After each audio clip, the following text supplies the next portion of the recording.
넘쳐나는 뉴스 가운데 숨겨진 1인치를 찾아보는 수요 탐사대 시간입니다. 오늘 함께할 분 스튜디오에 나와 계십니다. 미디어 오늘 박세연 기자 어서 오세요. 네, 안녕하세요. 네, 안녕하세요. 네. 오늘 참 힘든 취재를 하셨던 것 같은데요. 동아일보 네. 김재호 사장 딸 채용 과정에서 불거진 이 채용 비리 의혹에 대한 내용인데 기본적으로 어떤 의혹이 있었는지 간단히 좀 설명을 해주시면 어떻습니까? 제가 취재한 내용은 이제 김재호 사장 딸이 네. 동아일보의 공개 채용을 전형을 통해서 이제 기자로 입사를 한 것에 대해서 이제 취재를 했는데요. 네. 일단 취재를 어떻게 시작하게 됐는지부터 말씀을 드리면 네네. 2020년 동아미디어그룹 합격자 발표가 나기 전에 제가 제보를 받았습니다. 네. 제보자분께서 이번 공개 채용에 사장 딸이 입사했다는 제보를 했는데요. 네. 굳이 공채로 입사하는 게 맞았냐. 그리고 과연 공정함이라는 가치를 가진 그 공개 채용이라는 절차를 공정하게 과연 행했을 것이냐라는 의문이 든다는 네. 그런 취재원의 제보가 있었습니다. 제보자의 어떤 의견이 네. 이런 거였군요. 네네. 그런데 이제 제가 당시 11월 16일에 제보를 받았는데 이때는 합격자 발표가 나기도 전이었어요. 네네. 네, 그러니까 합격자 발표는 11월 23일, 그러니까 지난해 11월 23일에 합격자 발표가 났는데 안 난 상태여서 이거를 어떻게 확인을 하지라는 생각을 먼저 가지게 됐던 것 같아요. 네. 그러니까 16일날 제보를 받았고 그 다음에 기사를 쓰셨는데 기사가 나온 다음에 23일 합격자 네. 발표가 이루어진 이런 타임라인. 네, 맞습니다. 그런데 지금 발표가 안 낸 상태라서 여러 가지 그 제반 기본적인 팩트를 확인하는 게 좀 쉽지는 않으셨을 것 같은데 어떤 사실 확인이 가능했나요? 그 당시에? 근데 제가 이제 원래 평소에 행하던 취재 방식은 네네. 사실 동아일보 기자들이나 뭐 채널A 기자들이나 좀 내부에 있는 기자들한테 어떤 동아일보나 채널A 소식을 이제 취재를 해서 사실 네. 확인을 했는데 이 건에 대해서는 진짜 아무도 모르고 있었어요. 그냥 실제 모르고 있었다. 네, 네네. 일반 평기자들은 어. 누가 합격했는지 네네. 이런 것에 대해서 모르고 있었더라고요. 하긴 신입 기자 뭐 뽑는 과정이니까 기존에 있는 기자들은 모를 수도 있겠죠. 네, 네네. 별로 관심이 크게 없었을 수도 있고요. 네네. 네. 그런데 그러면은 이걸 도대체 어떻게 확인을 해야 되지? 네. 라고 고민을 하다가 결국에는 이제 당사자한테 그냥 전화를 해서 확인을 하자. 네. 그게 아니면, 제대로죠. 네. 네네. 아니면 뭐 김재호 사장한테 직접 전화를 해서 확인을 하자. 이런 생각을 가지고 우선 딸의 전화번호를 구해서 네. 네, 직접 확인을 해보니까 네. 받으시더라고요, 전화를. 네. 네, 그래서 김 기자님 그 2020년 동아일보 기자로 합격하셨냐라고 물었더니 합격했다라고 바로 말을 하더라고요. 네. 그럼 그때는 네. 공식적으로 그러니까 11월 23일 합격자 발표가 나기 전에 통화를 하신 거예요? 네, 맞습니다. 아, 11월 17일에. 네. 그런데 이미 합격한 사실 알고 있었다. 네, 알고 있었어요. 일반인들 같은 경우는 알기 힘들잖아요. 23일 날 아니요, 공식 뭐 그 합격자 발표가 자기가 합격했다는 사실을 통보는 다른 사람들도 다 받았을 것 같아요. 받긴 받았나요? 그 네. 시기에. 근데 내부적으로 받고 공식적으로 합격자 발표가 23일 이루어졌다. 네, 이렇게 맞습니다. 이해를 하면 대중에게 되겠군요. 알려진 그런 거는. 네, 근데 이제 김 기자께서 이제 이렇게 말씀을 하시더라고요. 제가 질문을 던졌어요.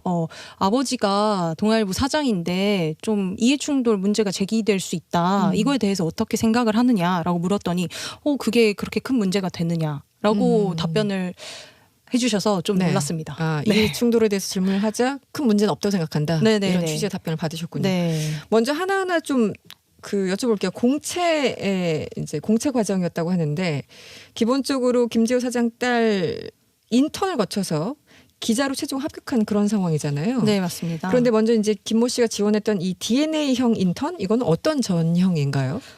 사실 동아&N 채널A라는 뜻이에요. DNA가. 그렇군요. 네네. 네.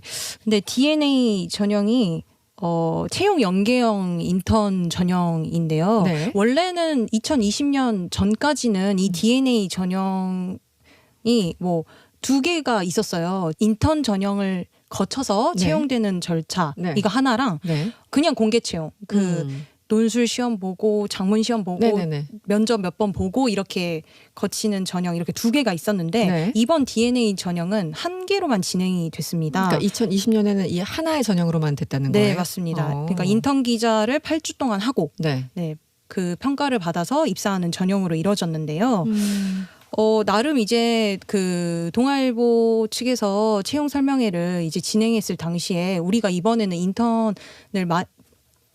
뽑아서 채용 전환 비율을 확 늘리겠다. 네. 네, 이런 식으로 이제 내세우면서 이번에 그러니까 전환 비율이 되게 높으니까 많이 지원을 해라. 이런 식으로 엄청 취업 준비생들한테 희망적인 어떻게 보면 메시지를 전달을 했죠.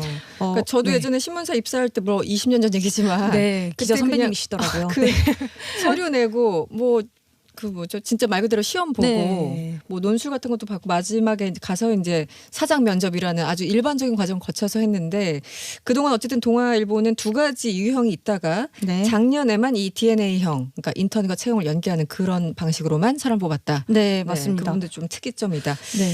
그 동아일보 사장 딸이라는 걸 네. 당시 같이 인턴하던 동료들이 미리 좀 알고 있었습니까? 인턴하던 동료들이 모두가 알았는지는 잘 모르겠지만 네. 한 명이 문제 제기를 사실 미디어오늘 기사가 나오기 전에부터 했어요. 제보를 네. 했다는 부분이 아니 네. 제보자는 다른 분이었고요. 아 그렇군요. 네, 그 인턴을 했던 분들 중에 한 명이 그 930명이 넘는 전현직 기자들이 있는 단체 채팅방에서 이번에 사장 딸이 끼워 넣어져서 합격을 했다. 네, 네, 이런 식의 문제를 그 SNS 상에서 제기를 했습니다. 네. 네. 다른 기자들이 알고 있었는지 모르겠지만 이분은 명확하게 알고 있었고 거기서 문제 제기를 해서 고소를 지금 당한 상태입니다. 동아일보가 네. 그 동료 인턴을 지금 고소한 상황이죠. 네, 맞습니다.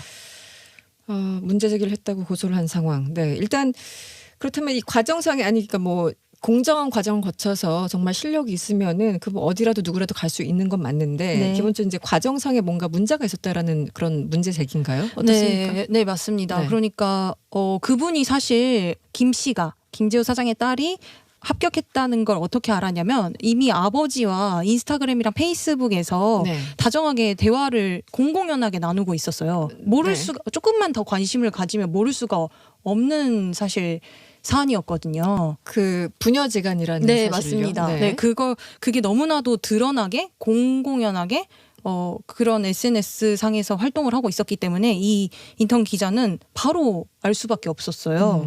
그래서 이제 930명이 넘는 단체 채팅방에서 이번에 사장 딸이 끼워 넣어져서 합격했다는 문제 제기를 하게 됐고 네.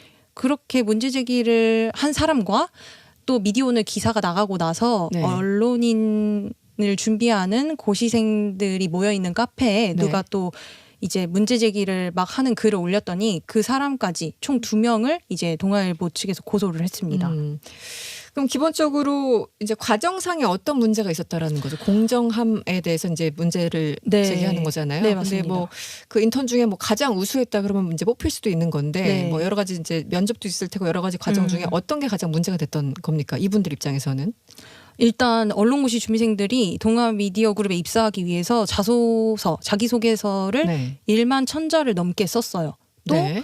1분짜리 영상을 제출을 해야 했어요. 그런데 이제 1차 서류부터 뽑힌 사람이 너무 적은 거예요.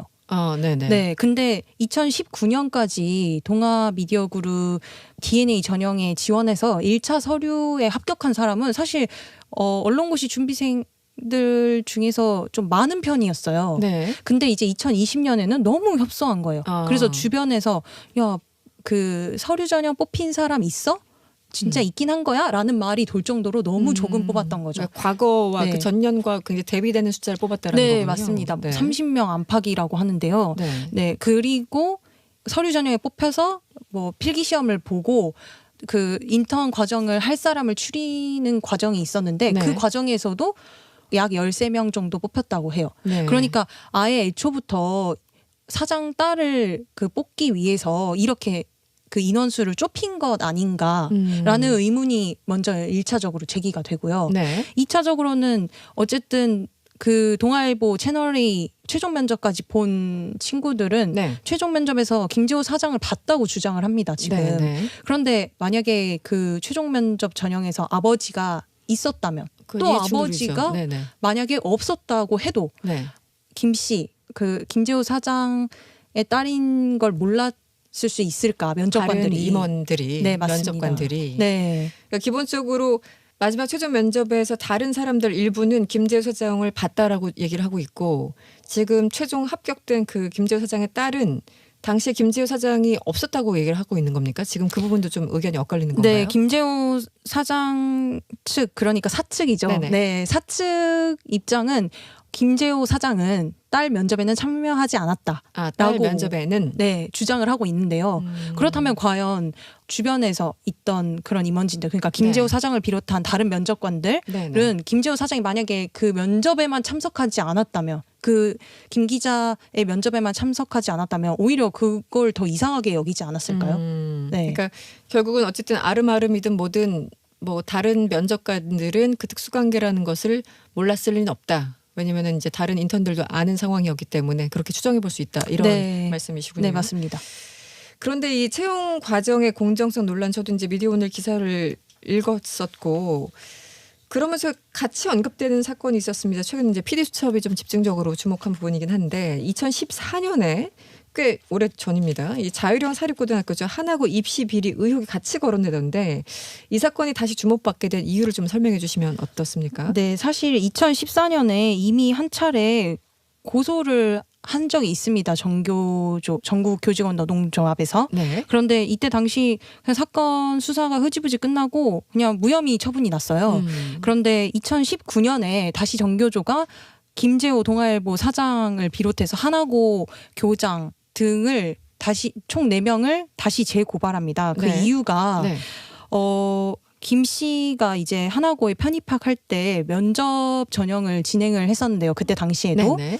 2명의 면접위원이 그 평가를 했는데 4명의 필적이 나온 거예요. 2명이 했는데 4명의 필적이 나왔다고요? 네. 그러니까 면접관은 2명이었는데 필적이 4명의 필적이 나왔다. 어떻게 그럴 수가 있죠? 네. 그래서 이제 그걸 알게 돼서 정교조가 다시 재수사를 요청을 하면서 고발을 다시 재차해서 이 사건이 다시 알려지게 됐습니다. 이 사건은 MBC가 먼저 보도를 했습니다. PD수첩에서 보도를 최근에 했죠? MBC 뉴스데스크에서 2019년에 정교조가 고발했을 당시에 하고 한번 보도를 하고 네. 이번 PD수첩에서는 그 총체적으로 다룬 거예요. 그런데 이제 공소시효가 올 8월이라고 하던데 그러니까 2015년에 한 번 서울시 교육청인가요? 거기서 이제 고발을 해서 근데 그때 무혐의 처리를 받았고 이번에 2019년에 다시 했는데 지금 수사 상황은 어떤 거예요? 지금은 관련자들을 모두 소환해서 조사를 끝마쳤다고 알고 있습니다. 조사를 일단 마쳤다. 네. 그렇다면은 이게 기소가 되는지 안 되는지 아직은 모르는 상황인가요? 네, 그것 여부만 아직 남아 있는 상황이에요. 네. 그러니까 재판에 넘길 수도 있고 아예 그냥 또 무혐의 처리할 수 있으니까 아직 거기까지는 결론이 나오지 않았다. 네, 맞습니다. 그러면 그 공소시효가 올 8월까지라고 하던데 시간이 많지는 않아요. 그래서 이제 2019년에 고발하고 나서도 좀 수사가 지지부진해서 네, 또 문제를 공식적으로 제기를 하니 네, 이쪽에서 다시 본격적으로 이제서야 좀 수사를 올해 들어서 좀 더 수사를 제기를 했고 네, 지금 수사에 조금 진척이 올해 들어서 조금 있었는데 네, 5월에 한번 검찰 쪽에 확인을 해보니 네. 관련자들을 모두 소환해서 좀 수사가 마무리 단계에 있다라고 답변을 해주셨습니다. 알겠습니다. 네. 다시 이제 돌아가서 동아일보 채용 과정에 이제 참여했던 뭐 언론고시 준비생들도 워낙 많잖아요. 맞습니다. 그리고 이제 취재 과정에서 많은 분들 만났을 텐데 주로 어떤 얘기를 하시나요? 그냥 허탈함이 가장 컸던 것 같아요. 허탈하다. 특히 배신감도 많이 느꼈던 이유가 공정이라는 키워드가 사실 문재인 정부 들어서 엄청 큰 화두가 됐잖아요. 네네. 그러면서 이제 논란이 됐던 것도 조국 네네. 전 장관의 자녀 입시 같은 거고 사실 그 의혹을 가장 많이 제기한 언론사 중에 하나도 동아일보라는 네네. 거는 너무 자명한 팩트인데 네네네. 기자 채용 과정에서 사장이 자신의 딸을 입사하게 했다. 이 부분에 있어서 언론고시 준비생들 입장에서는 네네. 굉장히 허탈함을 느낀 거죠. 허탈하다. 그것에 대해서 문제 제기한 언론사가 정작 공정하게 채용하지 않았을 수 있다는 그런 의혹을 받고 있으니까요. 네. 네. 알겠습니다. 오늘은 여기서 일단 좀 마무리를 하겠고요. 앞으로 취재 계획이 또 있으십니까? 네, 있습니다. 아, 네. 네. 그럼 다시 저희들이 모시겠습니다. 네. 네, 지금까지 미디어 오늘 박세연 기자였습니다. 고맙습니다. 네, 감사합니다.